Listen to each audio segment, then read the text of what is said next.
1945. O império de 1000 anos de Adolf Hitler virou fumaça. No centro dessa ruína estava a filha de Hermann Göring. Ele era o comandante da Luftwaffe e o sucessor designado do Führer.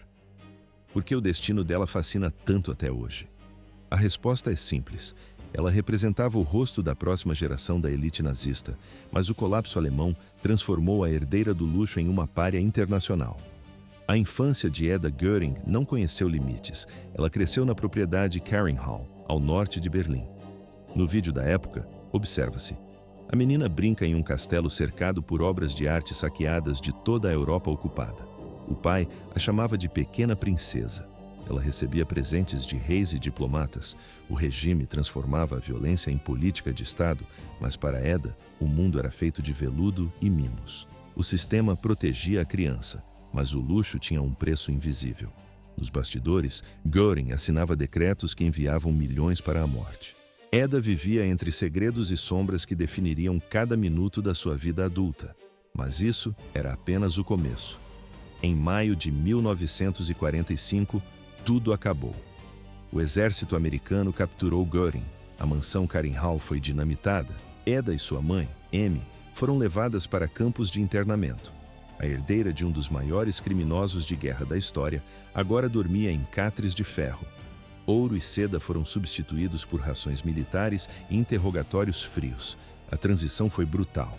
O sobrenome Göring passou de passaporte para o poder a uma marca de infâmia. A multidão paralisava quando ela passava. Vizinhos evitavam contato visual. Ninguém ousava estender a mão. À primeira vista, ela era apenas uma vítima das circunstâncias. Mas na prática, ela nunca renunciou totalmente à memória do pai. Muitos esperavam que ela pedisse perdão pelos crimes do Terceiro Reich. O mundo aguardava uma condenação pública, mas Edda escolheu um caminho diferente. Ela manteve o silêncio. Frequentou reuniões de antigos oficiais nazistas, defendeu a honra de Hermann Göring até o fim de seus dias. Para ela, ele não era o monstro de Nuremberg, mas o pai amoroso da sua infância. Não havia caminho de volta. Edda Göring viveu o resto da vida em um apartamento pequeno em Munique. Trabalhou como técnica de laboratório. Ouve-se o silêncio de décadas de recusa em dar entrevistas. Ela guardou fotos, cartas e objetos do pai como se fossem relíquias sagradas. Viveu isolada, tentando escapar de uma sombra que era maior que ela mesma. Aqui a história foi interrompida. Edda morreu em 2018.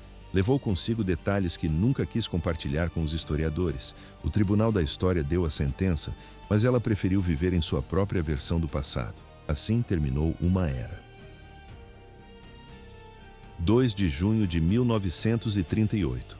Nessa data, o Terceiro Reich celebrava o nascimento de Edda Göring. Ela não era apenas uma criança comum.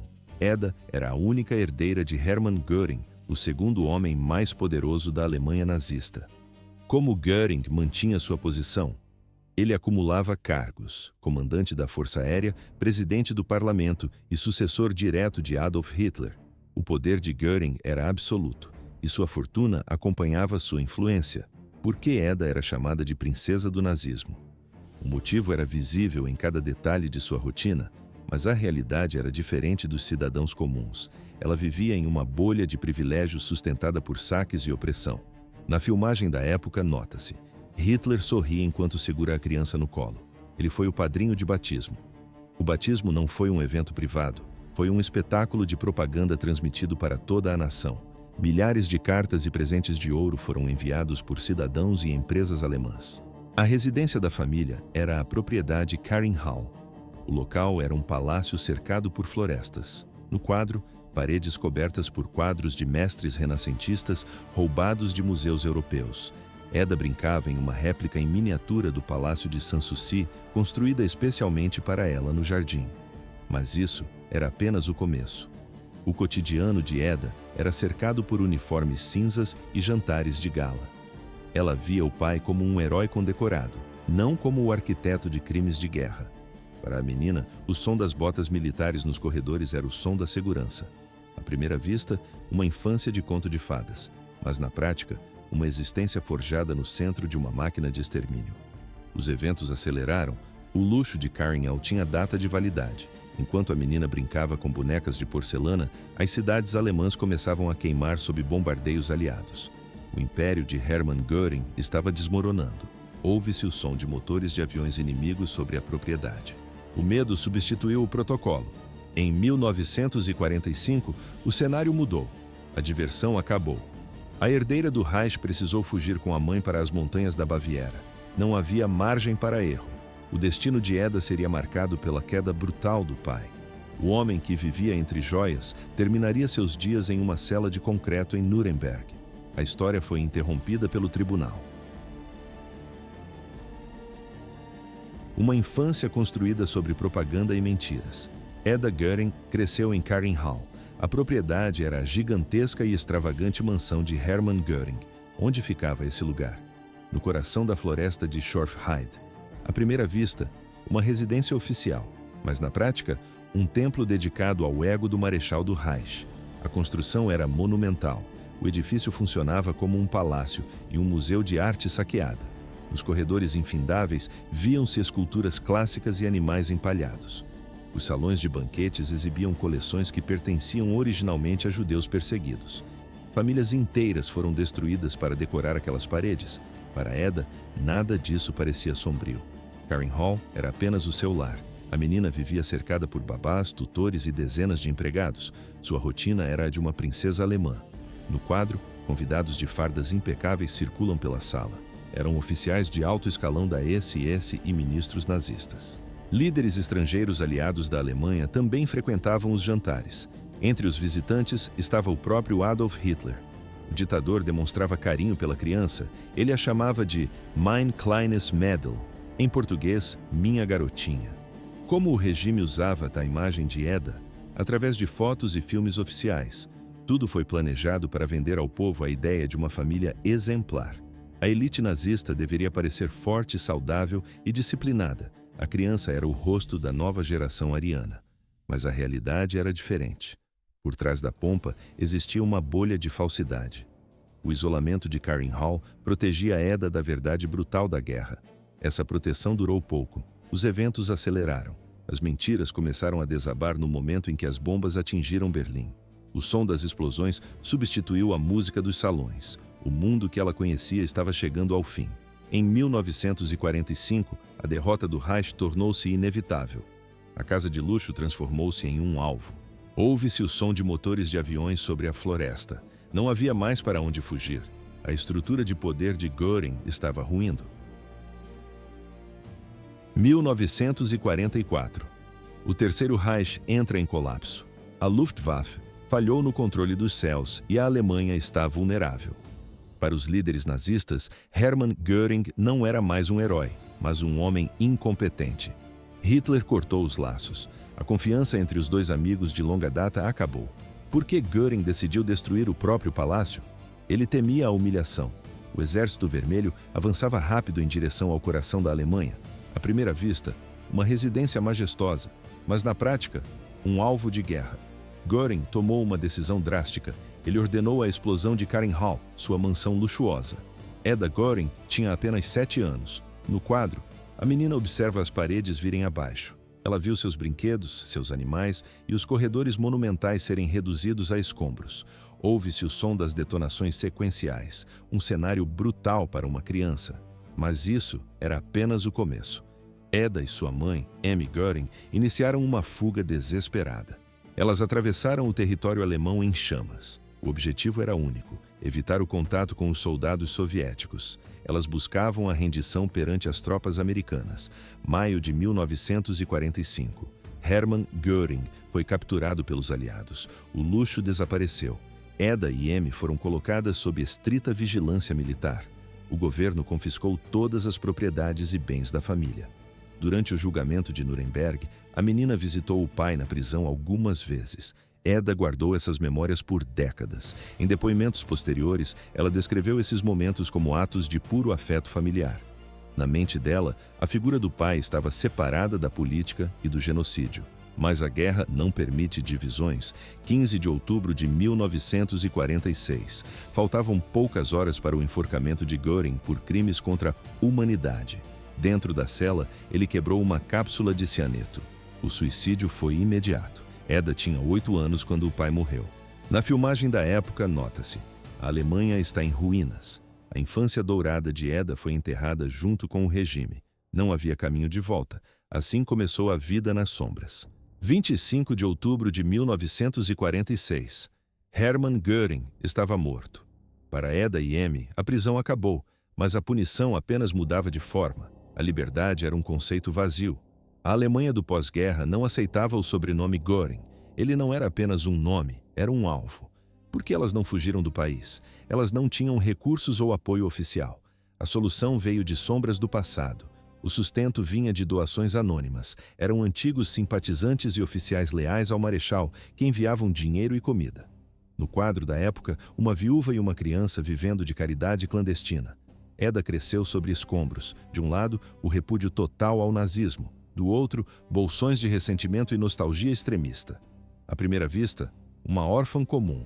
Mas na prática, a herdeira do Reich. O luxo desapareceu por completo. As joias e os palácios deram lugar a quartos pequenos e roupas remendadas. A reconstrução alemã era bruta e não abria exceções para a antiga elite. Ouve-se apenas o silêncio nas refeições. Não havia mais servos, apenas a necessidade de sobreviver ao inverno. A adolescência chegou com o peso da culpa coletiva. No registro visual da escola, Eda senta-se afastada das outras crianças. Ela sofria uma discriminação que não precisava de palavras. A vigilância social era constante. Vizinhos monitoravam cada passo da família. Ela aprendeu a técnica da ocultação. Em formulários médicos e registros simples, ela evitava escrever o sobrenome completo. Mas no papel de identidade, o nome Göring permanecia. Ela nunca aceitou trocar oficialmente de identidade. Na escola, o padrão se repetia. Quando a verdade aparecia, os colegas recuavam. Alguns demonstravam uma curiosidade mórbida. Outros, o desprezo absoluto. Eda reagia com silêncio. Ela se tornou uma aluna exemplar, extremamente educada e retraída. O objetivo era ser invisível. Ela terminou os estudos e buscou formação técnica. Escolheu a área administrativa. O plano era simples: um emprego de escritório, uma rotina burocrática e o anonimato das grandes cidades. Mas o passado não soltaria sua mão tão facilmente. Os eventos aceleraram: vida adulta, trabalho, descrição e o peso da herança. O sobrenome Göring era uma marca permanente. Na vida adulta, Eda buscou o anonimato. Ela conseguiu empregos modestos como assistente em clínicas e hospitais na região da Baviera. Vivia de forma reservada, mas a paz era frequentemente interrompida.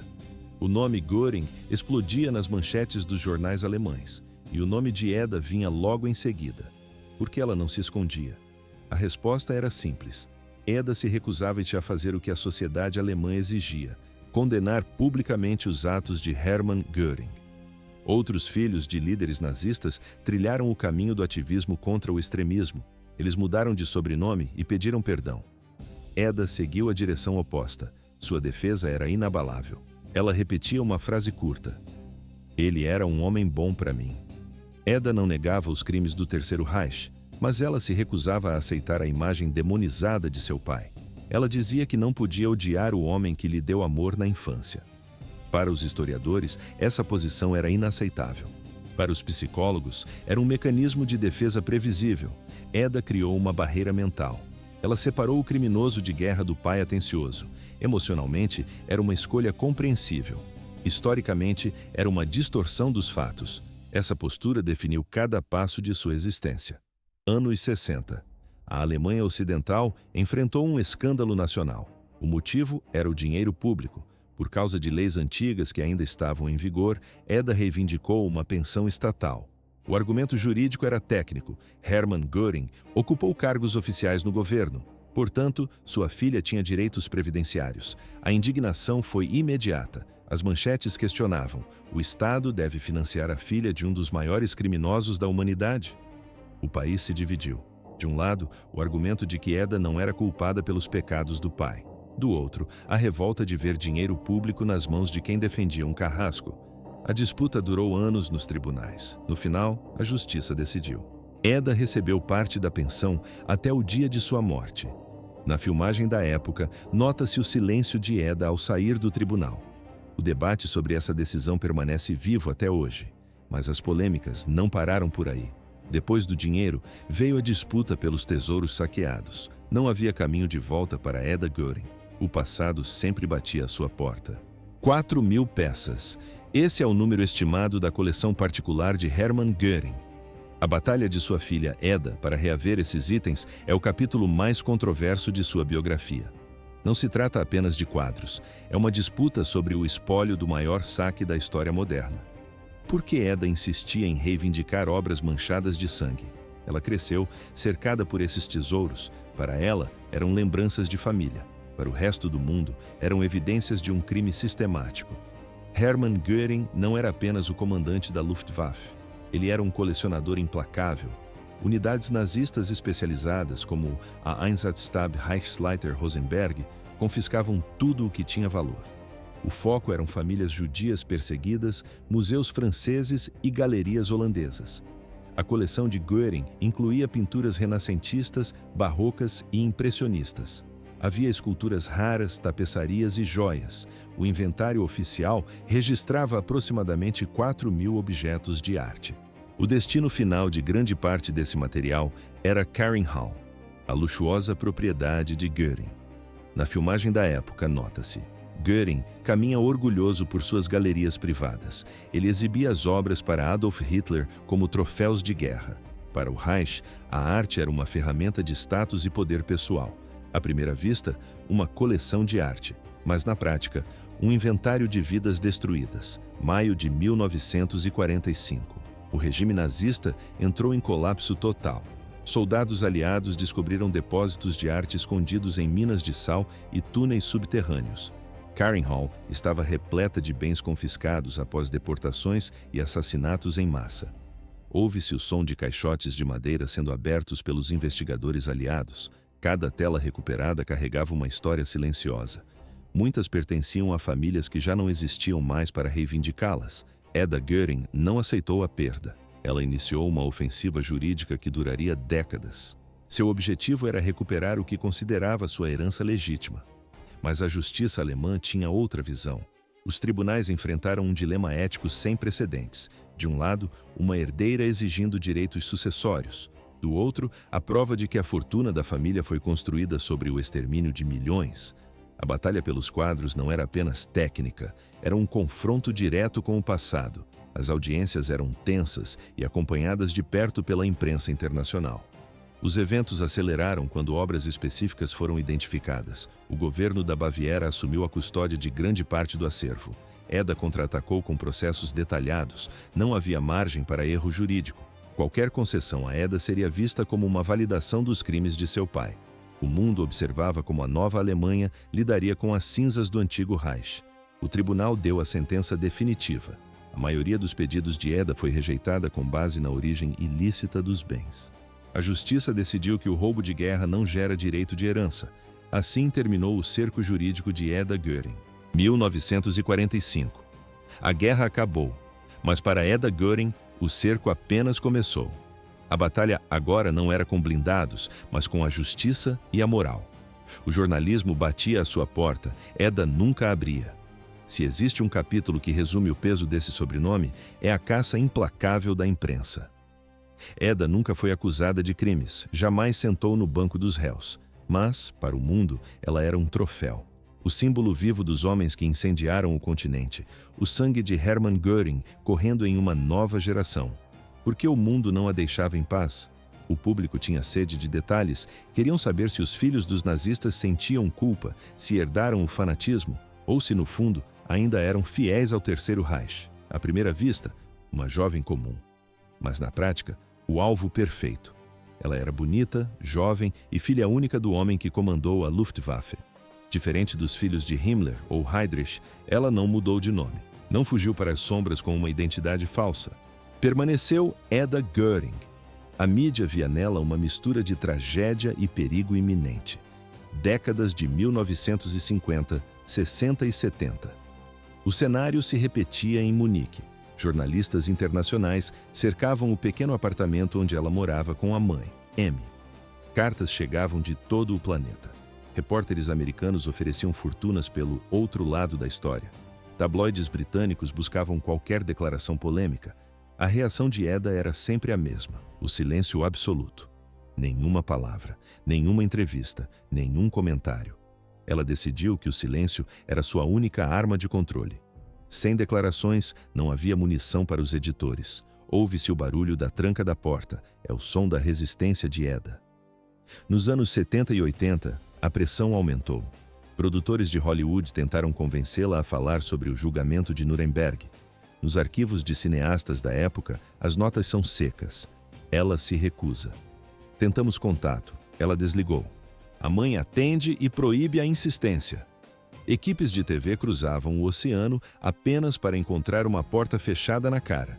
Escutar a filha de Göring seria o maior furo jornalístico do século.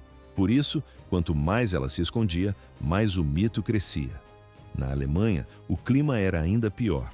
O país tentava enterrar o passado, mas os filhos da elite nazista eram lembretes constantes. As manchetes eram agressivas. Onde está a herdeira do Reich? Eda ainda defende o pai? Jornalistas montavam guarda no prédio por dias. No quadro, repórteres com câmeras pesadas espiando pelas frestas das cortinas. Vizinhos relatavam que ver estranhos rondando o edifício era rotina semanal. Eda viveu 80 anos carregando esse fardo. Ela teve todas as chances de fugir. Poderia ter trocado o sobrenome por um comum, como Schmidt ou Müller. Poderia ter sumido na América do Sul, mas escolheu ficar. Escolheu continuar sendo uma Göring. Isso a transformou em um enigma psicológico. Ela não era uma criminosa, nem uma ativista política, mas também não era uma vítima completa. Eda ficou presa em um limbo moral. Ela amava o pai, mas o pai era um monstro histórico. Na filmagem, nota-se, ela nunca baixou a cabeça diante das câmeras que a perseguiam. Sua vida não teve atos heróicos, foi uma sucessão de perdas. A criança que cresceu em um palácio de luxo terminou como uma idosa reservada em um apartamento simples. Uma mulher que nunca condenou o pai publicamente em um mundo que exigia seu arrependimento. A história de Eda prova que a guerra não termina na assinatura de um tratado. Os fantasmas continuam vivos nas certidões de nascimento. As feridas permanecem abertas em quem carrega o DNA dos derrotados. Ela não escolheu o pai que teve, mas escolheu como viver sob sua sombra. Essa escolha ainda ecoa como uma das consequências mais sombrias do regime nazista. O Terceiro Reich ruiu, mas as marcas ficaram. E nada simboliza melhor o fim dessa era do que o Tribunal de Nuremberg. Lá, os líderes máximos enfrentaram a corda. Como eles reagiram ao ver o fim de tudo? Quem chorou e quem manteve a arrogância até o último segundo? Aqui a história foi interrompida. O desfecho desses homens está no próximo relato.